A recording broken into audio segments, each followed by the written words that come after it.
That's fine. I exploit it. That's because what is the point of philosophy if it's not here to be exploited? Well, sure. So as long as the point is that my viewpoint tops all other viewpoints for the purpose of Jesus Christ and his church to take over all of humanity, if I can utilize your philosophical pragmatism to show you why that's the most pragmatic approach in society, and you just go, sure, then sure, hold whatever stupid belief you want, because you're just going to come along for the ride, bro. Right, but then it verifies that the belief is correct, that ultimately what we do is all based on preference and utility, which is true, and that's exactly how you act. Yeah, but the thing is like... You're admitting that it's true. You're admitting that everything is preference. No, I'm only admitting that even if it were, right, it doesn't hurt my position at all. Is this... Am I talking to Jordan Peterson? How? I'm not saying God is true. I act as if it's true. Oh my God, you're a philosophical pragmatist. Well, look at that. But Jordan Peterson has bled into you so deeply. Let's separate two ideas. Sure. Is the idea that you want to talk to about political pragmatism, which is what you're talking about right now, or are you trying to go down a line of philosophical argumentation to validate presuppositionalism? Which thing are you trying to do here? Well, I'm not validating presupposition. I don't think presuppositionalism is very valid. It's good for it's a useful tool for dunking on low IQ. Did you just presume that?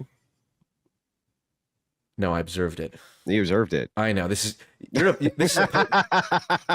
I mean, I'm just saying, like, there's two ways we can do this argument. Hang on, we can do this one of two ways. You're like Vosh Agua. Wait, water? Yeah. Or sorry, H2O is not what? What do you mean? What do you mean H2O? Oh, it's just a trick of it's a linguistic I'm just saying you can do this one of two ways, right? You can either go down the route of I want to go down the actual logic tree for presuppositional logic. Or you can say, Andrew, I want to talk about the political philosophy of Christian nationalism and why it is that a centrist pragmatist like me is going to end up going along with whatever it is you fucking want anyway. First off, once again, speaking to your incredible competence, you know that philosophical pragmatism is the correct perspective, which is what you've essentially conceded here.